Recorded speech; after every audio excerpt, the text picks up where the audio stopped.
Hi everybody, just a big hello from our narrowboat here on the canals of Britain, and this week's episode of Barging Free, off-grid living on a narrowboat. Yeah, well, we've been cruising for a week. We began in Islington a week ago. It feels like a year ago. It does rather. And we came up the Lee River through Tottenham Hell, Stonebridge. Then eventually we got to Waltham Abbey, where there was a Inland Waterways Boat Festival, which was really quite nice. Rather sleepy, but very, very lovely. And then another festival which looked really fabulous called the Wild Pirate Festival, which was slightly different. And that was at the junction of the River Lee and the River Stort. And then what we did is we nearly missed it, but we found the entrance to the River Stort, and that's where we are now. And it is utterly beautiful. You wouldn't think we were only 12 miles from Trafalgar Square.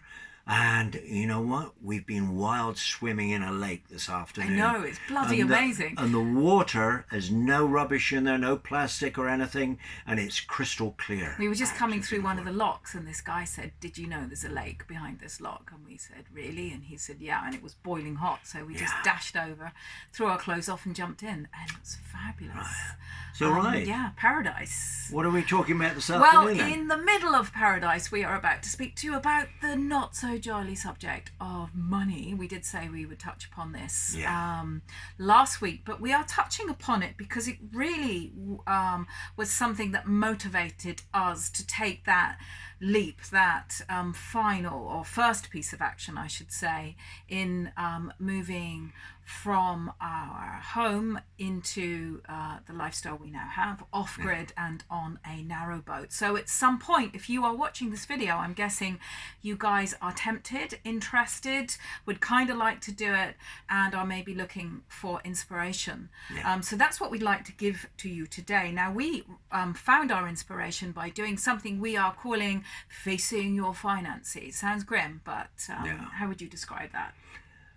Well, your heart sinks when you hear that, because I think it is one of the most stressful topics in relationships and personally, that we don't like to talk about money because we feel very depressed about it. We feel that we don't have enough, and a lot of the time, perhaps most of the time, most people don't have enough. So if you are like we used to be, you know, you're just falling over the finishing line at the end of each month, just about meeting your bills, just about got enough for a drink or a pizza express or something like that, and it's depressing.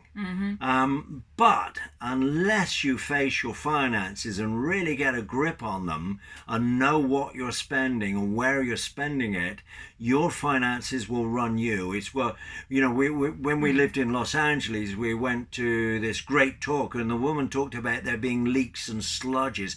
Most people have leaks and sludges. A leak is where you've forgotten that you still have a standing order, and it should have been terminated long ago, but you're still paying out, even maybe just be a little bit of money, but it's still going out. We discovered we were paying Netflix twice. Yes, it's that kind of thing. 2 years before we discovered that one. And just to recap as well, you know, our past, if we mentioned this last week, and that is that we knew something had to give with us. We were looking for some sort of change of lifestyle. Our first solution was, we're going to go to Spain and we're going to buy up an old rundown farmhouse and do it up. Thankfully, we didn't go in that direction. Brexit came and we got worried about, you know, whether it'd be possible to buy it and what would happen. But thank God we didn't. But we did something else. And it was that big realization, because here I am. I was 69 at the time, and I stepped out on a January morning, and I realized that I was going to have to work to the end of my days if I wanted to go on living in southwest London as somewhere nice, a good standard of living. And that depressed the hell out of me. So then we put our heads together and thinking, like, how else can we live? Is there a solution? And so our challenge was, could we own our own home in London, and if we wanted to, live right in the centre? And that's what we did, and we're going to tell you how we did it.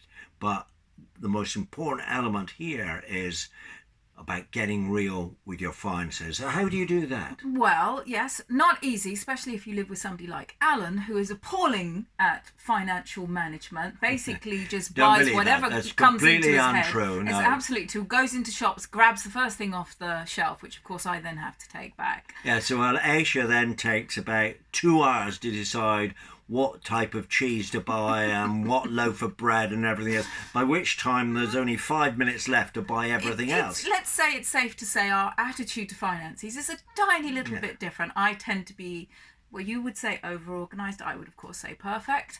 And I would say you are a little... I think mine is freewheeling? Yes, I would say we have very different financial styles, but we do come together in the middle, and we do listen to each other as well.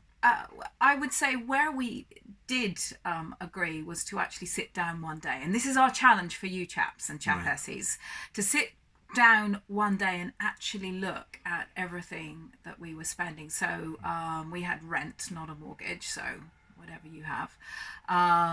You've got your council tax, of course, you've got your utility bills, you've got all your expenses for transportation, whether you own a car or travel to work, what you buy when you're out, all those expensive Starbucks cappuccinos that cost £5. And stuff like that. But really, I mean, go into it at that level of minutiae. Really for the purpose of really seeing what you spend every month and using that as motivation to think about what you might be able to save. And it's also good planning for when you're thinking about, well, where it is that you want to go. Because as we said many times on previous videos, not everybody will want to or should move on to a narrowboat. There are many ways to reduce expenses or live more off-grid, let's say, than you are. So you can't make decisions on that until you know the what is. And the what is, for us, certainly began with us actually sitting down and adding it all up. It's surprising how few people do that. And as Alan was saying, I think a lot of the reason that people don't is because it's so very daunting.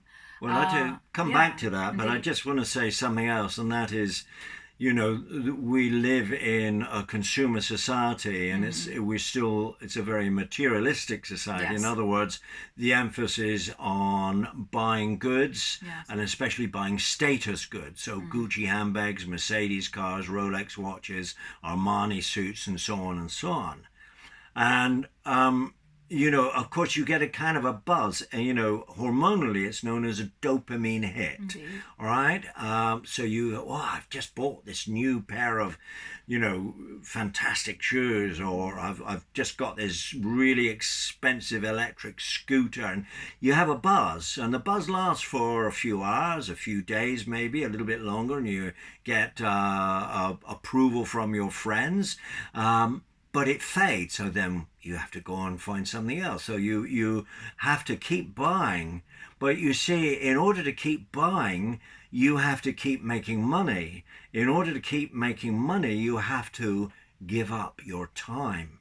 And our lives are short, and our time is really valuable. I know this because I'm 71. I know that I'm not going to be on this planet forevermore. As much as I'd love to be, but I'm not going to be. So now things are very important. What is of real value to you? So you see, and the first way to get hold of this, to get out of the money trap, is to really look carefully at what you're spending your money on. So this is literally what you do. Step one, write down either on a piece of paper and a notepad or on your computer or your iPad.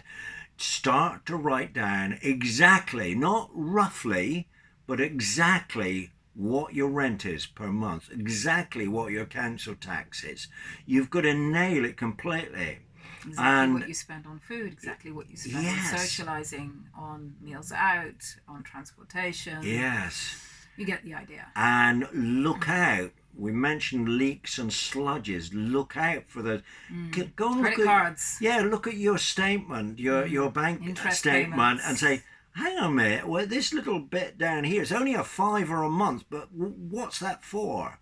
Where's that going? And then, you know, other things that you do is like you little habits that you may have. Well, I really need this cappuccino or something, and I always have it at 6 o'clock on the way home or something like this.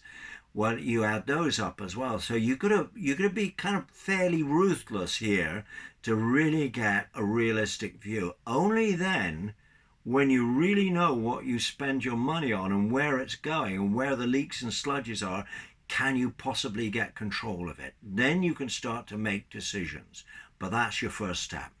So that is our challenge. Our challenge to you is face your finances and write it down. Yeah, to the last penny. Okay. So that's it. We'll talk more about off-grid living next week. So please come back, tune in to Barging Free. Toodle pip till then. Bye-bye.